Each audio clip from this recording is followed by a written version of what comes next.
जय हिंद साथियों, आप सभी को अपने इस लर्निंग यूट्यूब चैनल पर हार्दिक स्वागत है। आज के इस क्लास में हम लोग ओरिजिनल एनसीईआरटी बुक को विस्तृत से अध्ययन करेंगे, क्योंकि आज के समय में बिना एनसीईआरटी के कोई भी एग्ज़ाम को पास करना असंभव है। इसलिए आप सभी से अनुरोध है कि एनसीईआरटी बुक एक बार अवश्य पढ़ें। तो चलिए, इससे पहले वाले क्लास में हम लोग एनसीईआरटी का जो अध्याय 2 है वहाँ तक पढ़ चुके हैं। आज हम लोग अध्याय 3 आरंभिक नगर को पढ़ेंगे। तो आरंभिक नगर में क्या कर रहे हैं कि पुराने भवन का संरक्षण, पुराने भवन को का संरक्षण है उसको कैसे करेंगे। जसपाल और हरप्रीत अपने घर के पास की गली में क्रिकेट खेल रहे थे। उन्होंने देखा कि कुछ लोग उस खंडहर घर की तारीफ कर रहे थे जिसे गली के बच्चे भूतहा घर कहा जा करते थे। ठीक है, गली में खेल रहे थे जसपाल और हरप्रीत, और उस गली में एक बहुत पुराना घर था जो कि खंडहर घर कहा जाता था। उसका तारीफ कर रहा था वहाँ के लोगों ने, कुछ लोगों ने, जिसे कि उस घर को क्या कहा जाता था, भूतहा घर कहा जाता था। एक ने कहा, इसकी वास्तुकला को देखो। ठीक है, क्या आपने कहीं लकड़ी पर इतनी सुंदर नक्काशी देखी है। वास्तुकला मतलब हाथ से जो नक्काशी किया गया है उसी को वास्तुकला कहेंगे। दूसरी महिला ने कहा, हमें मंत्री जी को पत्र लिखकर कहना चाहिए कि वह इस खूबसूरत घर को सुरक्षित रखने के लिए इसकी मरम्मत कराने की व्यवस्था करें। ठीक है, एक ने कहा कि क्या ये इतना अच्छा सुंदर नक्काशी किया हुआ कहीं देखे हैं। और दूसरी महिला ने कही कि हमें मंत्री जी को पत्र लिखना चाहिए और इसको मरम्मत करने के लिए कहना चाहिए, ताकि लोग इसको दूर दूर से आकर देखने के लिए आए यहाँ पे। यह सब सुनकर जसपाल और हरप्रीत सोचने लगे कि इस पुराने खंडहर से लोगों का इतना लगाव क्यों हो सकता है। ठीक है, कि लोगों का इतना लगाव कैसे हो सकता है, ये सोचने लगे दोनों मिलके। चलिए, अब कहानी शुरू होता है किसकी, हड़प्पा की कहानी की। अक्सर पुरानी इमारत अपनी कहानी बताती है। ठीक है, क्यों पुरानी इमारत को संरक्षण करना चाहिए, क्योंकि वो अपनी कहानी बताती है। लगभग 150 साल पहले जब पंजाब में पहली बार रेलवे लाइनें बिछाई जा रही थी, तो इस काम में जुटे इंजीनियरों को अचानक हड़प्पा पुरा स्थल मिला। ठीक है, कब का बात है, 150 साल पहले की बात है। जब पंजाब में पहली बार रेलवे लाइन बिछा रहे थे, तो उस समय क्या मिले, अचानक हड़प्पा पुरा स्थल मिला, जो आधुनिक पाकिस्तान में है, जो अभी के समय में कहाँ चला गया है, पाकिस्तान में चला गया है वो जगह। उन्होंने सोचा कि यह एक ऐसा खंडहर है जहाँ से अच्छी ईंटें मिलेगी। ठीक है, अच्छी ईंटें मिलेगी ये खंडहर से। यह सोचकर वे हड़प्पा के खंडहरों से हजारों ईंटें उखाड़ ले गए, जिससे उन्होंने रेलवे लाइनें बिछाई। वही हड़प्पा का नगर से ईंटें उखाड़ उखाड़ करके क्या बिछाई गई, रेलवे लाइन बिछाई गई। इससे कई इमारतें पूरी तरह नष्ट हो गई। इससे बहुत सारा इमारत जो है वो पूरी तरह से नष्ट हो गई। उसके बाद लगभग 80 साल पहले पुरातत्वविदों ने इस स्थल को ढूंढा, और तब पता चला कि यह खंडहर उपमहाद्वीप के सबसे पुराने शहर में से एक है। ठीक है, तब जब सारा ईंट मतलब बहुत सारा ईंट जो है उखाड़ उखाड़ के रेलवे लाइन में ले गए हैं, तब 80 साल पहले पुरातत्वविद जो इस स्थल को ढूंढा। पुरातत्वविद किसे कहेंगे वो हम लोग अध्याय 2 में पढ़ चुके हैं। ठीक है, और तब पता चलता है, बता दो कि पुरातत्वविद जो मतलब पुराना वस्तु या पुराना चीज को, पुराना जगह को खोजने वाला जो व्यक्ति होते हैं उसी को पुरातत्वविद कहते हैं। और खंडहर उपमहाद्वीप के सबसे पुराने शहर में से एक है। ये जो खंडहर जगह है, ये प्राचीन काल में सबसे पुराने कही जाने वाले वो शहर सबसे मतलब सबसे एक ही है, वही जगह। चूंकि इस नगर की खोज सबसे पहले हुई थी, इसलिए बाद में मिलने वाले इस तरह के सभी पुरास्थलों में जो इमारतें और चीजें मिली उन्हें हड़प्पा सभ्यता की इमारतें कहा गया। ठीक है, तो इसमें जो पुरा स्थल में जो जितना भी इमारतें और चीजें मिला, तो उन्हें क्या कहा गया, जहाँ भी उस क्षेत्र में आसपास में जहाँ भी मिला तो उसे क्या कहा गया, हड़प्पा सभ्यता की इमारतें कहा गया। क्योंकि वो हड़प्पा शहर में नगर में बसा हुआ था, इसलिए उसे हड़प्पा सभ्यता की इमारतें कहा गया। इन शहरों का निर्माण लगभग 4700 साल पहले हुआ था। ठीक है, ये शहर का निर्माण कब हुआ था? 4700 वर्ष पहले हुआ था। ठीक है, प्रायः पुरानी इमारतों को तोड़कर उनकी जगह नए भवन बनाए जाते हैं। क्या तुम्हें लगता है कि पुरानी इमारतों को सुरक्षित रखना चाहिए? सही में रखना चाहिए, क्योंकि वो क्या करते हैं? पुरानी इमारतों को तोड़ करके क्या कर रहे हैं? नए भवन बना रहे हैं। लेकिन वो नए भवन को नहीं बनाना चाहिए, क्या करना चाहिए? पुराना भवन रखना चाहिए उसको। इन नगरों की विशेषता क्या थी? ये नगर की विशेषता क्या थी वो पढ़ेंगे, देख लीजिए।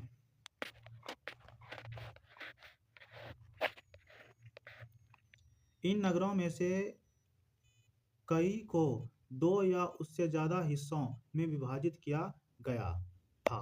प्रायः पश्चिमी भाग छोटा था लेकिन ऊंचाई पर बना था, और पूर्वी हिस्सा बड़ा था लेकिन यह निचले इलाके में था।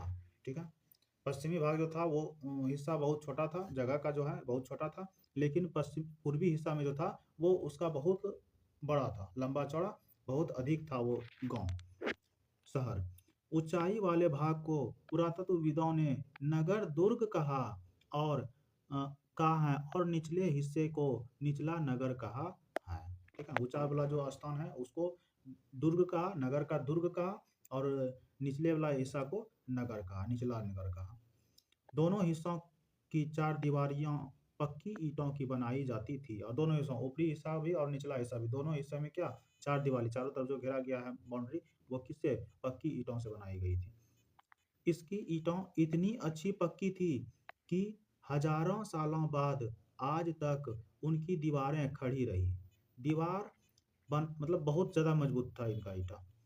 दीवार बनाने के लिए ईंटों की चिनाई इस तरह करते थे जिससे कि दीवार खूब मजबूत रहे। ठीक है, उसका चुनाई करते थे, बहुत इस तरह चुनाई करते थे कि दीवार क्या? बहुत दिनों तक मजबूत रहे। कुछ नगरों के नगर दुर्ग में कुछ खास इमारतें बनाई गई थी। ठीक है, कुछ नगर में क्या? उसका दुर्ग, दुर्ग मतलब किला होता है, चारों तरफ जो बाउंड्री जो घेरा गया है उसी को दुर्ग कहा गया, नगर दुर्ग का। शहर का अगर दुर्ग घेर देगा चारों तरफ तो उसको नगर दुर्ग कहेंगे। मिसाल के तौर पर मोहनजोदड़ो में खास तालाब बनाया गया था। ठीक है, मिसाल के तौर पर क्या? मोहनजोदड़ो में खास तालाब बनाया गया था, जिसे पुरातत्वविदों ने महान स्नानागार कहा है। इस तालाब को बनाने में ईंट और प्लास्टर का इस्तेमाल किया गया था। इस तालाब को बनाने के लिए क्या? ईंट और प्लास्टर का इस्तेमाल किया गया था। इसमें पानी का रिसाव रोकने के लिए प्लास्टर के ऊपर चारकोल की परत चढ़ाई गई थी। मतलब इतना मजबूत उसमें प्लास्टर किया गया था कि उसको पानी को अंदर ना जाए, तो उसमें क्या चढ़ाया गया था? चारकोल। याद रखना कि कौन सा मजबूती बनाने के लिए कौन सा चढ़ाए गए थे उस प्लास्टर में? चारकोल प्लास्टर में चढ़ाए गए थे। अभी सीमेंट का था तो उस समय चारकोल था जो कि उसकी परत चढ़ाई गई थी। इस सरोवर में दो तरफ से उतरने के लिए सीढ़ियां बनाई गई थी। सही बात है, और चारों ओर कमरे बनाए गए थे, और चारों तरफ क्या? कमरे बनाए गए थे चारों कोनों पे। इसमें भरने के लिए पानी कुएं से निकाला जाता था, उपयोग के बाद इसे खाली कर दिया जाता था। शायद यहाँ विशिष्ट नागरिक विशेष अवसरों पर स्नान किया करते थे। ठीक है, तो ये बहुत खास था मोहनजोदड़ो का जो तालाब है। अब कालीबंगा और लोथल जैसे अन्य नगरों में अग्निकुंड मिले हैं। ठीक है, ये कालीबंगा और लोथल जो है ना, ये क्या मिले हैं? अग्निकुंड मिले हैं, जहाँ संभवतः यज्ञ किए जाते होंगे। हड़प्पा, मोहनजोदड़ो और लोथल जैसे कुछ नगरों में बड़े बड़े भंडार गृह मिले हैं। कुछ नगर में बड़े बड़े भंडार गृह मिले हैं। ठीक है, तो ये मोहनजोदड़ो का स्नानागार है, तालाब है। ठीक है, जो कि ये क्या बहुत बड़ा है, और इसमें प्लास्टर के तौर पर जो बनाया गया था उसमें क्या दिया गया था, चारकोल। ये याद रखना है कि चारकोल का उसमें प्लास्टर किया गया था। फिर यहाँ पढ़ लेते हैं, थोड़ा ही दिया गया है। ये नगर आधुनिक पाकिस्तान के पंजाब और सिंध प्रांतों, भारत के गुजरात, राजस्थान, हरियाणा और पंजाब प्रांतों में मिले हैं। इन सभी स्थलों से पुरातत्वविदों को अनोखी वस्तुएं मिली हैं। ठीक है, ये जो हड़प्पा सभ्यता है, ये कहाँ कहाँ, आधुनिक पंजाब में चला गया है, आधुनिक पाकिस्तान में भी चला गया है, पंजाब में भी चला गया है, सिंध प्रांत में, गुजरात, भारत का गुजरात में भी, राजस्थान में, हरियाणा में और पंजाब प्रांतों में भी मिले हैं। ये इसका जो होता है त्रिकोण के तरह के होता है, ये और इधर, फिर ये इधर, इस तरह का रहता है। ठीक है, यह पाकिस्तान चलाता है, और फिर ये गुजरात चलाता है, और फिर इधर हरियाणा तरफ चलाता है, राजस्थान हरियाणा तरफ चलाता है इधर। तो इस तरह से त्रिकोण एक और होता है जो कि त्रिकोण जैसा ही दिखता है, इस तरह से। जैसे मिट्टी के लाल बर्तन जिन पर काले रंग के चित्र बने थे, पत्थर के बाट, मुहर, मनके, तांबे के उपकरण और पत्थर के लंबे ब्लेड आदि, ये सब क्या बने हुए थे। ठीक है, अब भवन, नाले और सड़कें, यहाँ का भवन कैसे थे और नाले कैसे थे और सड़कें कैसे थे। इन नगरों के घर आमतौर पर एक या दो मंजिलें होते थे। आमतौर पर कितना, एक या दो मंजिलें होते थे। घर के आंगन में चारों ओर कमरे बनाए जाते थे, और घर के आंगन में चारों ओर कमरे बनाए जाते थे। अधिकांश घरों में एक अलग स्नान घर होता था, और कुछ घरों में कुएं भी होते थे। ठीक है, मतलब क्या, स्नाना घर भी होते थे, घरों में एक अलग स्नान घर होता था, और कुछ घरों में कुएं भी होते थे। कई नगरों में ढके हुए नाले थे, इन्हें सावधानी से सीधी लाइन लाइन में बनाया जाता था। जो नाला है वो किस तरह सावधानी पूर्वक और सीधी लाइन में बनाया जाता था। हर नाली में हल्की ढलान होती थी ताकि पानी आसानी से बह सके। अक्सर घरों की नालियों को सड़कों की नालियों से जोड़ दिया जाता था, जो बाद में बड़े नालों में मिल जाती थी। ठीक है, जो घर का जो नाला था वो छोटा नाला था, और वहाँ को सड़क के नाले में जोड़ देता था, और सड़क का नाला जो है वो बड़े नाले में जाके मिल जाता था। नालों के ढके होने के कारण इनमें जगह जगह पर मेन होल बनाए गए थे, जिनके जरिए इनकी देखभाल और सफाई की जा सके। अंदर घुस करके वो होल के जरिए क्या, अंदर में सफाई किया जा सके, अगर कचरा वगैरह अगर फंसा भी हो तो। घर, नाले और सड़कों का निर्माण योजनाबद्ध तरीकों से एक साथ ही किया जाता था। योजनाबद्ध तरीके से क्या, एक साथ घर घर जब बना रहा है उसी वक्त क्या, योजना बना करके उसका नाला भी बनाते थे। यह यहाँ पर वर्णित घरों और पिछले अध्याय में वर्णित घरों में तुम्हें क्या अंतर दिखाई देता है, कोई दो अंतर बताओ। ठीक है, जो यहाँ पर वर्णित घरों और पिछले अध्याय में वर्णित घरों में तुम्हें क्या अंतर, क्या पिछले अध्याय में जो पढ़े हैं वो सब क्या घर सुनियोजित तरीके से नहीं बनाए गए हैं, जैसे तैसे बना दिए हैं झोपड़ी टाइप का। लेकिन अब जो बना रहे हैं, यहाँ पर जो बना रहे हैं अध्याय 3 में, इसमें क्या क्या बना रहे हैं, सुनियोजित तरीके से, नाला के साथ, रोड के साथ, मतलब एक अच्छे तरीके से बना रहे हैं। फिर नगरीय जीवन, अब नगरीय जीवन कैसा था देखिए। हड़प्पा के नगरों में बड़ी हलचल रहा करती होगी। यहाँ पर ऐसे लोग रहते होंगे जो नगर की खास इमारतें बनाने की योजना में जुटे रहते थे। योजना मतलब सोच विचार, सोचना कि कैसे बनाएंगे जो कि अच्छा लगेगा, कैसा क्या करना है, वो सब योजना बनाते थे सब मिलके। ये संभवतः यहाँ के शासक थे, और वो योजना कौन बनाने वाले थे, यहाँ के शासक थे। यह भी संभव है कि ये शासक लोगों को भेजकर दूर दूर से धातु, बहुमूल्य पत्थर और अन्य उपयोगी चीजें मंगवाते थे।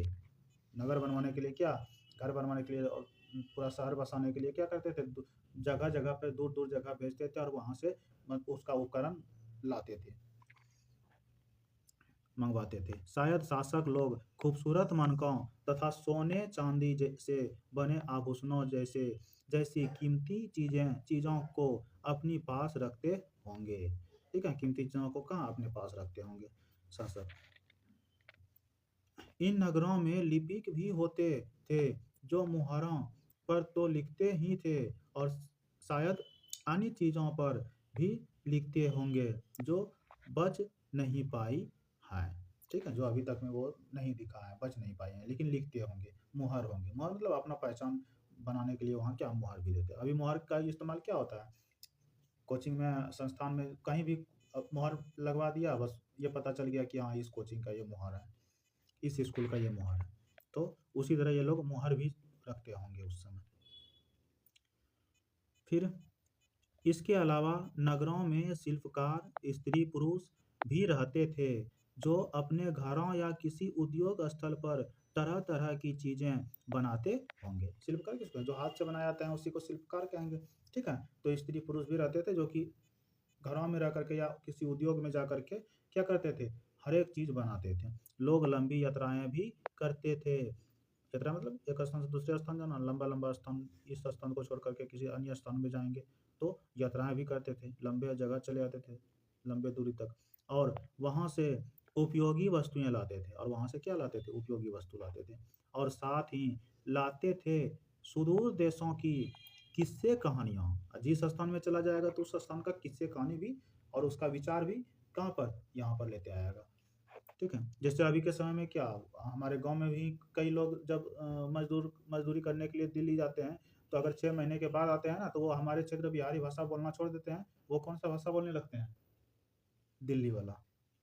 ठीक है, तो उसी तरह मिट्टी से बने कई खिलौने भी मिले हैं जिनसे बच्चे खेलते होंगे।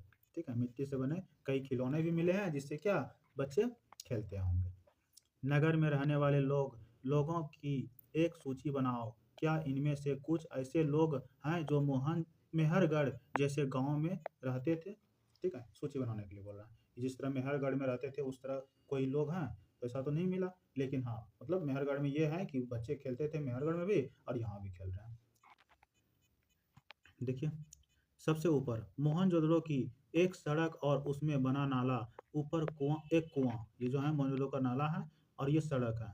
ठीक है, यही नाला बना हुआ है और ये सड़क है जो कि, और नीचे में क्या है, एक कुआं है। बाईं ओर नीचे हड़प्पा की एक मुहर, बाईं ओर नीचे में क्या है, यहाँ पर हड़प्पा की एक मुहर है। मुहर, इस मुहर के ऊपर के चिन्ह एक खास लिपि में है। ये जो है ना, एक खास लिपि में लिखा गया है। उप महाद्वीप में पाए गए लेखन का यह प्राचीनतम उदाहरण है। ये प्राचीनतम जो है उदाहरण है। विद्वानों ने इसे पढ़ने की कोशिश की है, लेकिन अभी तक यह पता नहीं चल पाया कि इसका अर्थ क्या है।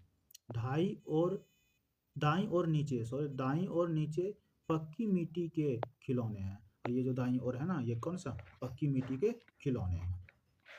ठीक है, अब नगर और नए शिल्प। ठीक है, तो ये था इधर नगर के बारे में, वहाँ के कैसा जीवन था उसके बारे में।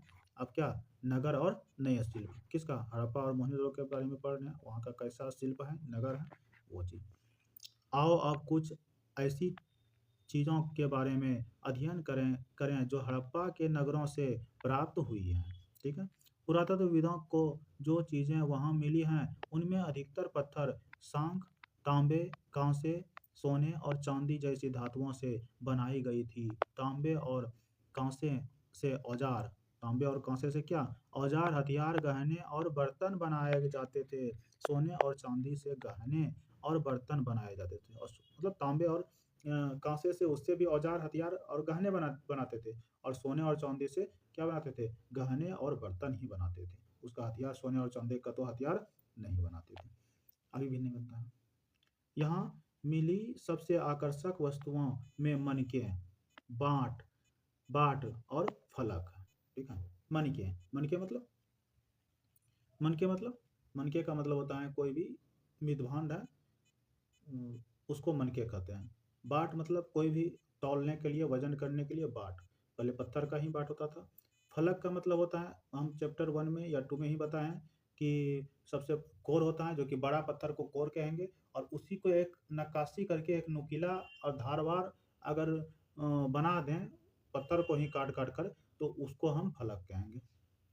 ठीक है, तो ये हम पढ़ा चुके हैं। जो भी वो अ, अध्याय 1 और अध्याय 2 का क्लास नहीं देखे वो डिस्क्रिप्शन में दिया हुआ है या प्ले लिस्ट बना हुआ है उसका, तो वहाँ पर जा करके आप लोग देख सकते हैं। हड़प्पा सभ्यता के लोग पत्थर की मुहरें बनाते थे। हड़प्पा सभ्यता के लोग क्या पत्थर के मुहरें बनाते थे। इन आयताकार पृष्ठ 25 मुहरों पर मान्यता सामान्यतः पृष्ठ 25 में पढ़ेंगे इसके बारे में। मुहरों पर सामान्यतः जानवरों के चित्र मिलते हैं। मुहर पे क्या मिलते हैं? जानवर के चित्र। हड़प्पा सभ्यता के लोग काले रंग से डिजाइन किए हुए खूबसूरत लाल मिट्टी के बर्तन बनाते थे। देखें पृष्ठ 6 में।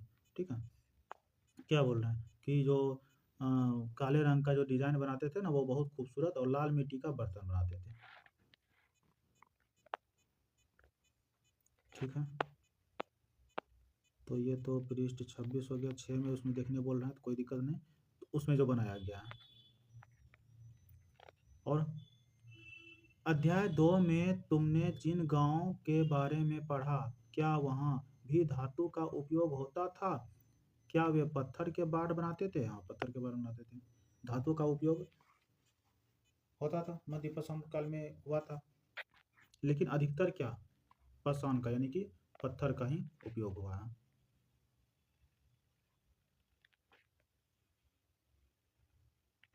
चलिए इसको पहले पढ़ लेते हैं तब उसको पढ़ते हैं। क्या इसमें संभवतः 7,000 साल पहले मेहरगढ़ में कपास की खेती होती थी। ठीक है, मोहनजोदड़ो से कपड़े उसमें बताए थे, अध्याय 2 में बताया है कि मेहरगढ़ में ही सबसे पहले जौ और गेहूं का खेती हुआ है, और कपास का भी खेती सर्वप्रथम किस कहाँ पर हुआ है? मेहरगढ़ में ही हुआ है। टुकड़ों के अवशेष चांदी के एक फूलदान के ढक्कन तथा कुछ अन्य तांबे की वस्तुओं से चिपके हुए मिले हैं।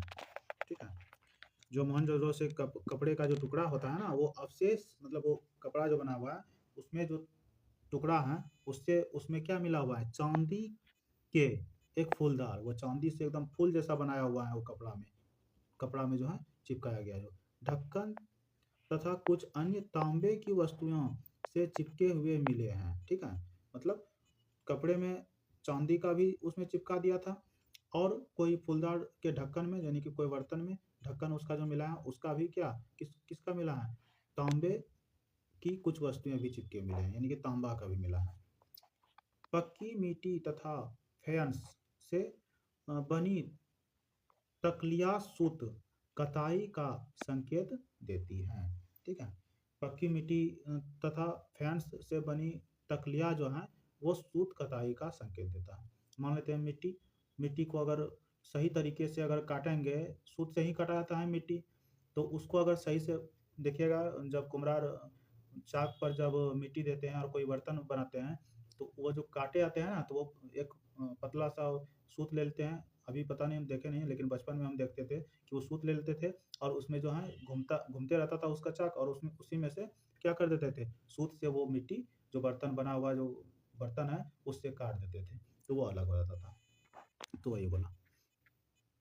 तो किससे पता चला? पके हुए जो अभी मिट्टी है या पका हुआ जो जो भी बर्तन बना है उससे पता चला है कि सूत से कटा गया है। वो जब कच्चा जब बना रहे थे तो वो सूत से कटा हुआ था।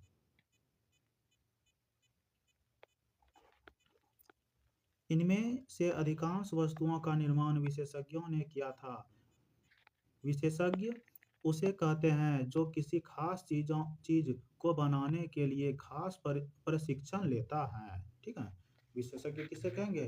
तो ये सब जो किया गया है ना, बनाया जो गया है वो विशेषज्ञ ने बनाया है। और विशेषज्ञ किसे कहते हैं? जो ट्रेनिंग लेकर के प्रशिक्षण लेकर के वो कार्य करता हो।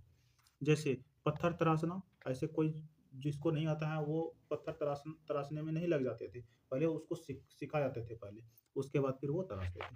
मनके चमकाना, मनका मतलब जो बर्तन है उसको कैसे चमकाया जाता है वो पहले शिक्षण लिए थे। या फिर मुहरों पर पच्चीकारी करना, मोहर जो बनाता है ना, मोहर बनाने के लिए पच्चीकारी होता है, वो कराना। तो पहले उससे पहले क्या करते थे, सीखते थे, तब वो अपना कार्य करते थे आदि। पृष्ठ 26 पर चित्र देखो कि मूर्ति का चेहरा कितने आकर्षक ढंग से बनाया गया और उसकी दाढ़ी कितनी अच्छी तरह दर्शाई गई है। यह किसी विशेषज्ञ मूर्तिकार का ही काम हो सकता है।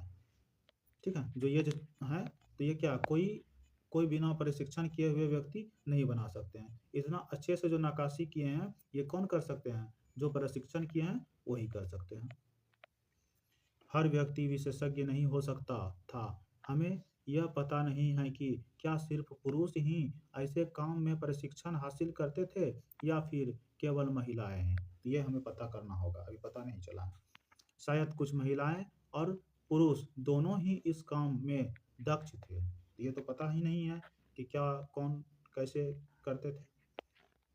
उसके बाद फैंस, पत्थर और शंख प्राकृतिक तौर पर पाए जाते हैं, लेकिन फैंस को कृत्रिम रूप से तैयार किया जाता है। बालू या एस्फेटिक पत्थरों के चूर्ण को गोंद में मिलाकर उनसे वस्तुएं बनाई जाती थी। उसके बाद उन वस्तुओं पर एक चिकनी परत चढ़ाई जाती थी। ये इस चिकनी परत के रंग प्रायः नीले या हल्के समुद्री हरे होते थे। फेयंस से मनकें, चूड़ियाँ, बालें और छोटे बर्तन बनाए जाते थे। तो फेयंस किसको कहते हैं? मिट्टी, मिट्टी नहीं, वो मिट्टी भी मिलाता था, बालू भी मिला देता था, और फिर गोंद भी मिलाता था जाकि ताकि पूरा मजबूत हो जाए। और फिर उसको बढ़िया से मिलाने के बाद, गीला करने के बाद, फिर उसको क्या, मूर्ति, बर्तन, चूड़ियाँ, जो भी बनाने का मन हो वो बना देते थे। तो उसी को क्या कहते थे, फाइनेंस। तो ये रह गया था, तो इसको भी पढ़ लेंगे। ऊपर पत्थर के बाट देखो, ये जो है ऊपर पत्थर का बाट है, पत्थर का बना हुआ। कितने ध्यान से और उपयुक्त तरीके से इन बाटों को बनाया गया है। ठीक है, एकदम पूरा ध्यान तरीके से, अच्छे से। इन्हें चाट पत्थर से बनाया गया था। इन्हें शायद बहुमूल्य पत्थर और धातुओं को तौलने के लिए बनाया गया होगा। सही बात है।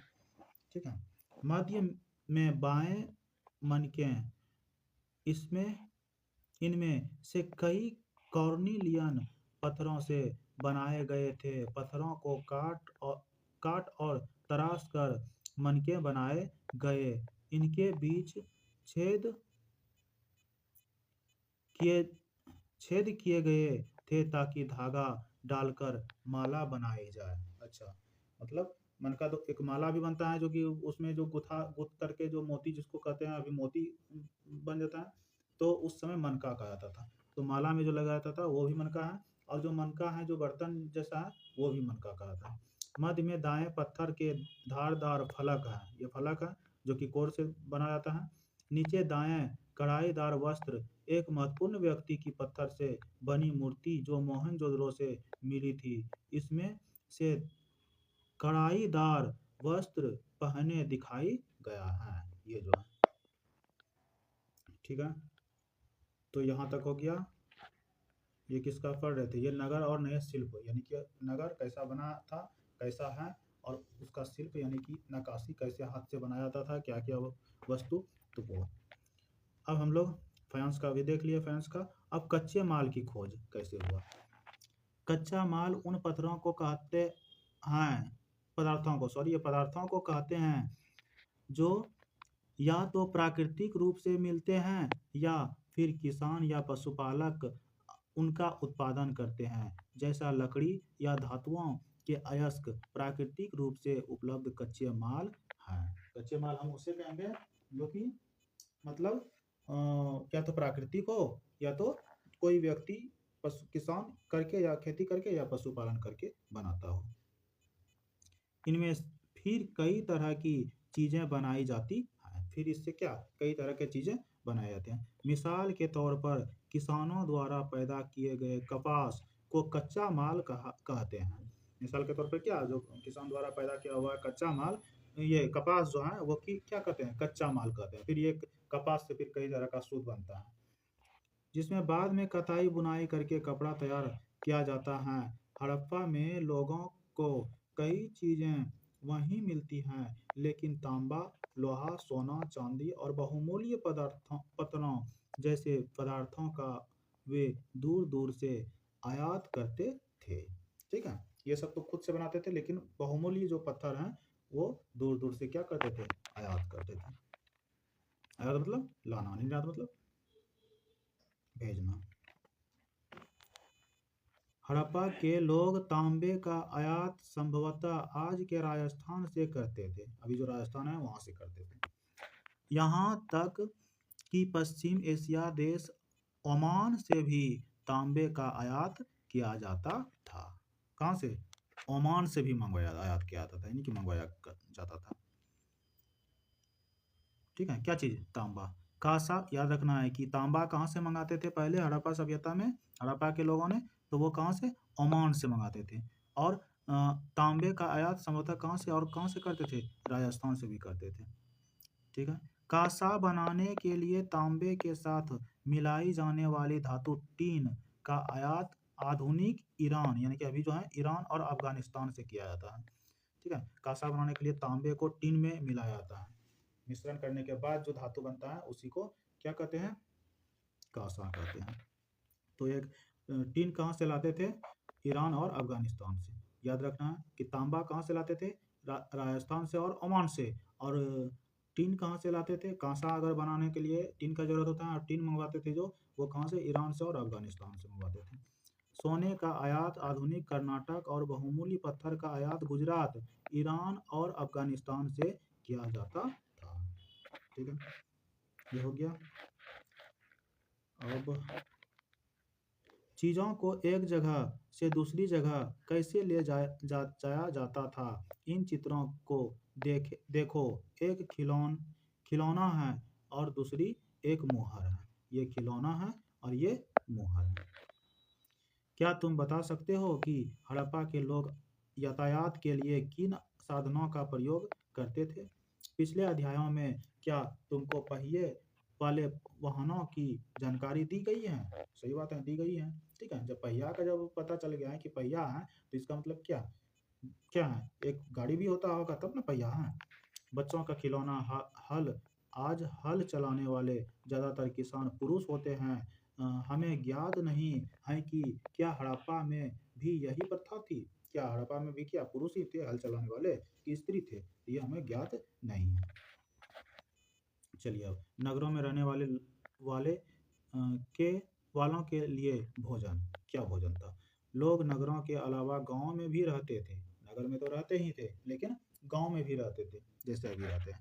वे अनाज उगाते थे और जानवर पालते थे। ठीक है, किसान और चारवाहे ही शहरों में रहने वाले शासकों, लेखकों और दस्तकारों को खाने के सामान देते थे। ठीक है, पौधों के अवशेषों से पता चलता है कि हड़प्पा के लोग गेहूं, जौ, दालें, मटर, धान, तिल और सरसों उगाते थे। ठीक है, अवशेष से पता चलता है कि हड़प्पा के लोग क्या क्या उगाते थे? गेहूं, जौ, दाल, मटर, धान, तिल और सरसों उगाते थे। जमीन की जुताई के लिए हल का प्रयोग एक नई बात थी उस समय। ठीक है, अभी तो पुराना हो गया। हड़प्पा काल के हल तो नहीं बच पाए हैं, क्योंकि वे प्रायः लकड़ी से बनाए जाते थे, वो लकड़ी से बनाए जाते थे। लेकिन हल के आकार के खिलौने मिले मिले हैं। हल के आकार के खिलौना मिले हैं, ये जो है। इस क्षेत्र में बारिश कम होती है, इसलिए सिंचाई के लिए लोगों ने कुछ तरीके अपनाए होंगे। संभवतः पानी का संचय किया जाता होगा, संचय मतलब जमा, और जरूरत पड़ने पर उससे फसलों की सिंचाई की जाती होगी। ठीक है, अभी भी होता है। अभी संचय करने के लिए कौन सा साधन है? एक नहर, यानी कि नहर बनवा देने के बाद वहां पर पानी जमा रहता है। जब जरूरत होता है तो उस समय क्या करते हैं, उसको नहर को खोला जाता है और सभी किसान उसका सिंचाई करते हैं। हड़प्पा के लोग गाय, भैंस, भेड़ और बकरियां होते थे। ठीक है, हड़प्पा के लोगों के पास क्या होते थे? गाय, भैंस, भेड़ और बकरियां होते थे। लेकिन सूखे महीनों में मवेशियों के झुंडों को चारा पानी की तलाश में दूर दूर तक ले जाया जाता था। वे बेर जैसे फलों को इकट्ठा करते थे, मछलियों पकड़ते थे और हिरन जैसे जानवरों का शिकार भी करते थे। ठीक है। अब गुजरात में हड़प्पा कालीन नगर का सूक्ष्म निरीक्षण। अब क्या, गुजरात में हड़प्पा कालीन नगर का सूक्ष्म निरीक्षण, छोटा से छोटा वहां पर निरीक्षण करना है। कच्छ के इलाके में खदीर बैत के किनारे धौलावीरा नगर बसा था। सही बात है। ठीक है, कच्छ के किनारे कौन सा नगर बसा हुआ था? धौलावीरा बसा हुआ था। वहां साफ पानी मिलता था और जमीन उपजाऊ थी। और क्या थी? जमीन उपजाऊ थी। जहां हड़प्पा सभ्यता के कई नगर दो भागों में विभक्त थे। अब वहां पर हड़प्पा सभ्यता का कितना? दो भागों में वो नगर विभक्त थे, अलग थे। वहीं धौलावीरा नगर को 3 भागों में बांटा गया था। इसके हर हिस्से के चारों ओर पत्थर की ऊंची ऊंची दीवारें बनाई गई थी। ठीक है, धौलावीरा का जो शहर था ना, नगर था ना, तो वो कितने भागों में? 3 भागों में बटा हुआ था। ठीक है, और हड़प्पा सभ्यता का कई नगर, यानी कि कई नगर क्या, दो दो भागों में विभक्त थे हड़प्पा सभ्यता का। वही धौलावीरा का 4 भागों में विभक्त थे। इसके अंदर जाने के लिए बड़े बड़े प्रवेश द्वार थे। इस नगर में एक खुला मैदान भी था। अंदर में क्या था? खुला मैदान, बहुत बड़ा मैदान था। और प्रवेश द्वार थे, बहुत बड़े बड़े प्रवेश द्वार थे, बहुत सारा, जहाँ सार्वजनिक कार्यक्रम आयोजित किए जाते थे।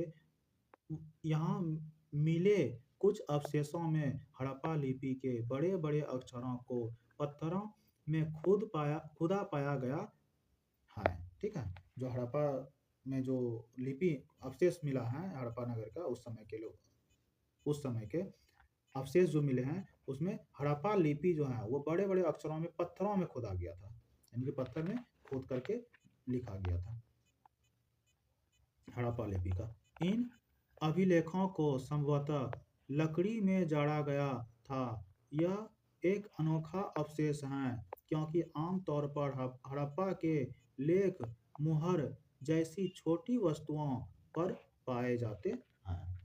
ये कहाँ से? हड़प्पा का लेख मुहर जो है ना, वो छोटी वस्तुओं में पाई जाती है। वो सब जगह बड़ा बड़ा में नहीं दिया मिला है। गुजरात की खंभात की खाड़ी में मिलने वाली साबरमती की एक उपनदी के किनारे बसा लोथल नगर ऐसे स्थान पर बसा था जहां कीमती पत्थर जैसा कच्चा माल आसानी से मिल जाता था। ठीक है, वहां पर क्या, कच्चा माल आसानी से मिल जाता था उस स्थान में। यहाँ पत्थरों, शंखों और धातुओं से बनाई गई चीजों का एक महत्वपूर्ण केंद्र था। ठीक है, क्या क्या चीज का? पत्थर का, शंख का और धातु का, इससे बनाई गई एक महत्वपूर्ण केंद्र था। केंद्र मतलब वहीं एक स्थान था, बीचों बीच सब जगह पे वहीं पर आते थे, वो सब मिलता था। इस नगर में एक भंडारगिरी भी था। इस भंडारगिरी से कई मुहरें और मुद्राकन या मुहरबंदी, यानी कि मुहरबंदी किसको? गीली मिट्टी पर दबाने से बनी उनकी छवि मिले हैं। ठीक है, इसका इसलिए वहां पर क्या, केंद्र मतलब बहुत जगह का वहां पर मुहर मिला है, तो इसका मतलब क्या, सभी लोग वहीं पर आते थे, वही स्थान पर आते थे, जिसके कारण क्या, मुद्रण हर एक जगह का वहां पर मिला है। ठीक है, लोथल का बंदरगाह, यहाँ पर लोथल का बंदरगाह, यह बड़ा तालाब लोथल का बंदरगाह रहा होगा जहाँ समुद्र के रास्ते आने वाली नावों रुकती थी। संभवतः यहाँ पर माल चढ़ाया उतारा जाता होगा। ठीक है, ये तालाब जो है, ये नदी, इधर नदी था, समुद्र था, वहीं से ये पर मतलब सब नाव यहाँ आकर के रुकता था। ठीक है, यहाँ पर एक इमारत मिली है जहाँ संभवतः मनके बनाने का काम होता था। ठीक है, पत्थर के टुकड़े, अदबने मनके बनाने वाले उपकरण और तैयार मनके भी यहाँ मिले हैं। सही है? मुद्रा, मुहर और मुद्राकन या मुहरबंदी। मोहरों का प्रयोग सामान से भरे उन डिब्बों या थैलों को चिन्हित करने के लिए किया जाता होगा जिन्हें एक जगह से दूसरी जगह भेजा जाता था। इसलिए क्या किसका उपयोग किया जाता था? मुहर का। मुद्रा, मुहर का दूसरा नाम ही मुद्रा है, याद रखना। अभी मुद्रा मतलब पैसा कहते हैं, तो पहले मुहर को ही मुद्रा कहता था। थैले को बंद करने के बाद उनके मुहाने पर गीली मिट्टी पोत कर उन पर मुहर लगाई जाती थी, यानी कि सील करना। अभी के समय में क्या कर देता है? सील कर देता है।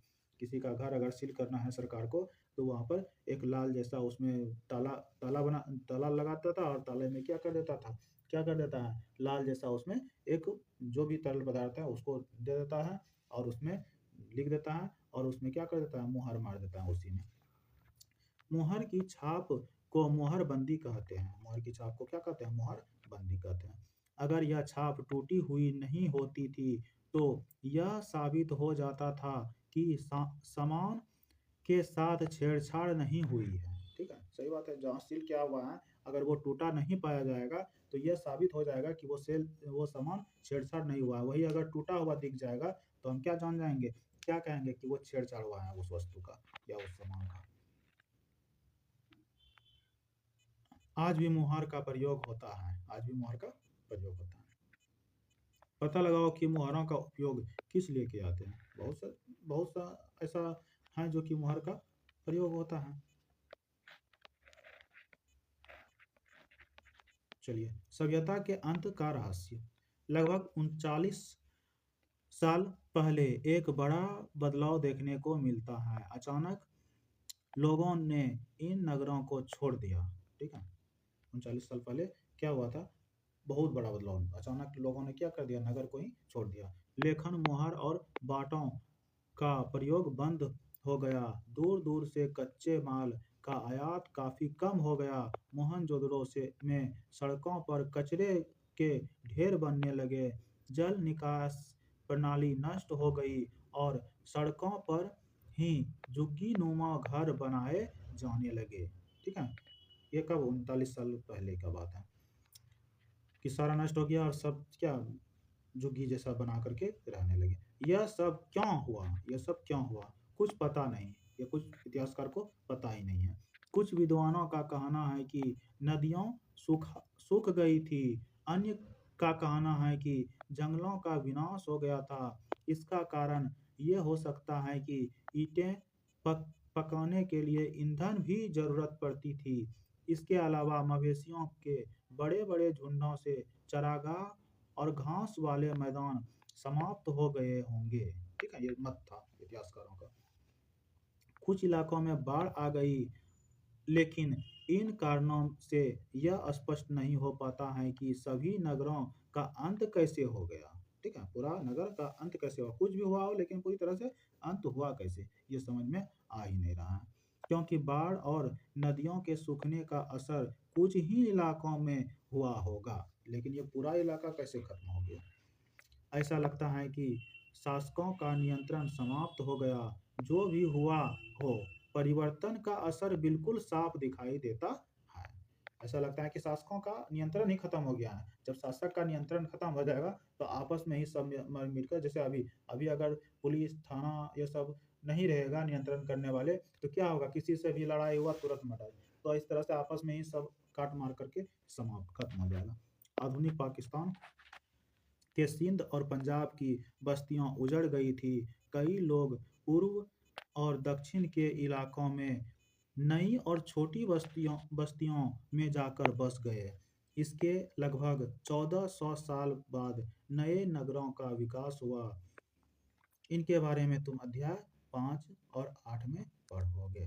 ठीक है, यह था अध्याय 3। कल्पना भी कर लेते हैं। चलिए, कल्पना करो, तुम अपने माता पिता के साथ 400 साल पहले लोथल से मोहनजोदड़ो की यात्रा कर रहे हैं। यह बताओ कि तुम यात्रा कैसे करोगे। तुम्हारे माता पिता यात्रा के लिए अपने साथ क्या क्या ले जाएंगे, और मोहनजोदड़ो में तुम क्या देखोगे? बताइए। अभी पढ़े हम लोग पूरा।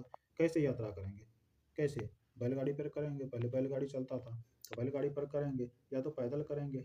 ऐसी तरह से अब बोल रहे हैं वहाँ क्या क्या देखना है, तो वही सब अभी जो पढ़े वही देखना है। ठीक है, मोहनजोदड़ो का तालाब कैसा है वो देखेंगे, और उसका शहर का निर्माण क्या हुआ कैसा है वो देखेंगे। नाला कैसे निर्माण किए थे वो देखेंगे, और फिर रोड कैसे निर्माण किए थे वो देखेंगे। तो ठीक है, तो आज इतना ही। ये चैप्टर 3 खत्म हो चुका है। अब हम लोग चैप्टर 4 को जो है नेक्स्ट क्लास में हम लोग पढ़ेंगे। ठीक है, सभी को धन्यवाद। जय हिंद।